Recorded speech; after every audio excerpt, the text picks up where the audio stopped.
오늘 우리에게 주신 하나님의 말씀 열왕기하 25장 1절에서 7절입니다. 구약성경 606쪽 열왕기하 25장 1절에서 7절 말씀 한 목소리로 읽겠습니다. 시드기야 제9년 열째 달 10일에 바벨론의 왕 느부갓네살이 그의 모든 군대를 거느리고 예루살렘을 치러 올라와서 그 성에 대하여 진을 치고 주위에 토성을 쌓으며 그 성이 시드기야 왕 제11년까지 포위되었더라. 그의 넷째 달 9일에 성중에 기근이 심하여 그 땅 백성 양식이 떨어졌더라. 그 성벽이 파괴되매 모든 군사가 밤중에 두 성벽 사이 왕의 동산 견문 길로 도망하여 갈대아인들이 그 성읍을 에워쌌으므로 그가 아라바 길로 가더니 갈대아 군대가 그 왕을 뒤쫓아가서 여리고 평지에서 그를 따라 잡음에 왕의 모든 군대가 그를 떠나 흩어진지라. 그들이 왕을 사로잡아 그를 리블리에 있는 바벨론 왕에게로 끌고 가매 그들이 그를 신문하니라. 그들이 시드기야의 아들들을 그의 눈앞에서 죽이고 시드기야의 두 눈을 빼고 놋사슬로 그를 결박하여 바벨론으로 끌고 갔더라. 아멘. 본문에 계시된 주님은 어떤 분이십니까? 예루살렘을 파괴하십니다. 마침내 유다가 멸망을 합니다. 북이스라엘은 이미 아수르에게 멸망당했으나 이제 남유다마저 바벨론에게 멸망을 당하는 장면입니다. 그 성벽이 파괴되며 그 성벽이 어디입니까? 예루살렘을 둘러쌌던 성벽입니다. 설마 하면서 계속했던 하나님을 배반하고 악행했던 유다, 결국 하나님께서 깨뜨려 버리시죠.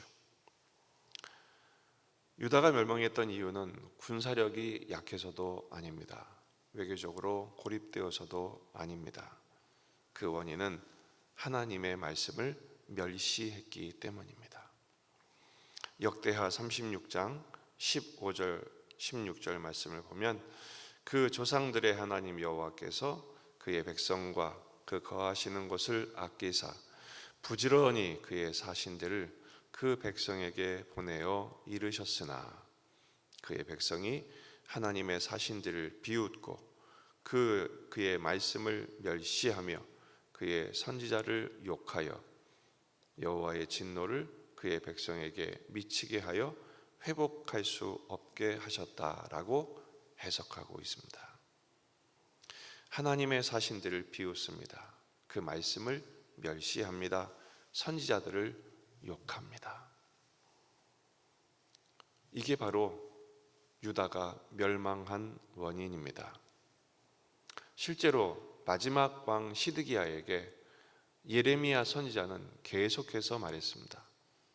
이 전쟁은 하나님이 버리신 것이니 항복해라. 바벨론에게 항복하고 잡혀가라. 때가 되면 회복하신다. 계속 말했습니다. 하지만 시드기야는 결국은 하나님의 말씀을 무시하죠. 하나님의 말씀만 무시한 것이 아니라 그 말씀을 전하는 예레미야도 무시했습니다. 하나님이 결국은 이 시드기야와 유다를 넘겨버리시죠. 성전에서 청년들이 칼로 죽임을 당합니다. 남녀노소를 불문하고 죽임을 당하고 회파되고 성벽은 파괴되고 성은 불타고 성전도 완전히 무너지게 됩니다. 그 실제 상황이 오늘 본문이 되겠습니다. 바벨론 왕이 느부갓네살이 모든 군대를 거느리고 예루살렘을 치러 옵니다. 이미 여러 번 포로로 잡혀갔지만 이제 남아있는 불씨마저 전부 제거하겠다라는 것이죠. 진을 치고 토성을 쌓습니다.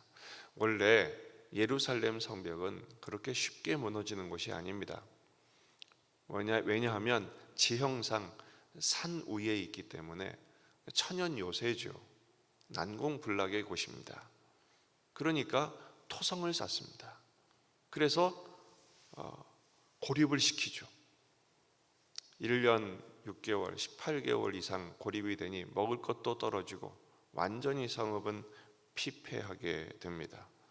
그리고 치러 올라오니 이 성이 파괴되는 것입니다.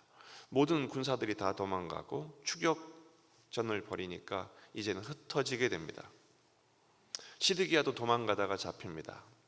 생포되죠. 그리고 나서 어떤 일이 벌어집니까? 7절, 그들이 그 시드기야의 아들들을 그의 눈 앞에서 죽이고, 아들들이 있었는데 그들을 시드기야 눈앞에서 죽입니다. 그리고 시드기야의 두 눈을 빼버리고 놋사슬로 그를 결박하여 바벨론으로 끌고 갑니다. 시드기야가 마지막으로 본 장면은 성벽이 무너지는 장면, 자기 아들들이 자기 눈앞에서 죽는 장면을 보고 그 눈이 뽑힙니다. 짐승처럼 놋사슬에 결박되어 끌려갑니다. 여기서 이상한 게 있죠. 이미 우리는 24장에서 여호야긴도 잡혀가는 장면을 봅니다. 하지만 여호야긴은 이렇게 처참하진 않았어요. 그냥 상포되어 잡혀갔을 뿐입니다. 그리고 나중에 생존하고 결국 회복하죠. 근데 시드기야는 왜 이렇게 처참한 결말이 되고 맙니까? 그 이유는 언약을 배신했기 때문입니다.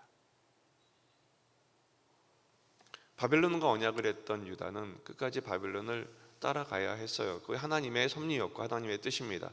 그래서 이스라엘을, 이 유다를 결국 거룩하게 만들고 새로운 하나님의 구속의 역사를 이어가기를 원하셨는데, 시드기야가 망한 이유는, 이렇게 처참한 일을 겪게 된 것은 결국은 또 애굽을 의존했기 때문이죠. 바벨론을 배신한 것입니다. 당시의 언약 사상은 어떠했느냐? 언약을 깨뜨리면 짐승을 둘로 나누죠. 그리고 언약 당사자끼리 그 가운데를 지나갑니다. 이 언약을 깨면 이렇게 죽는다. 결국은 시드기야가 두 눈이 뽑히고 자식들이 자기 눈앞에 죽게 된 것을 보게 된 것은 언약을 배신했기 때문입니다.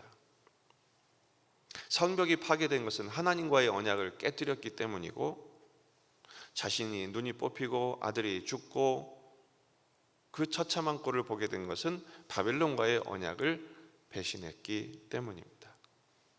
언약은 지켜야 하는 것이죠. 결국은 그 성벽이 파괴되었습니다. 예루살렘 성이 박살이 났습니다. 완전히 깨뜨린 것으로 끝났을까요? 그렇지 않습니다. 하나님은 심판의 다른 면은 구원입니다. 어떤 구원을 펼치시는가?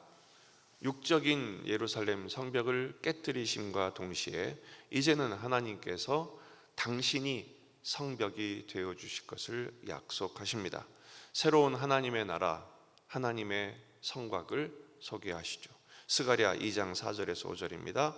이르되 너는 달려가서 그 소년에게 말하여 이르기를 예루살렘은 그 가운데 사람과 가축이 많으므로 성곽 없는 성읍이 될 것이라 하라.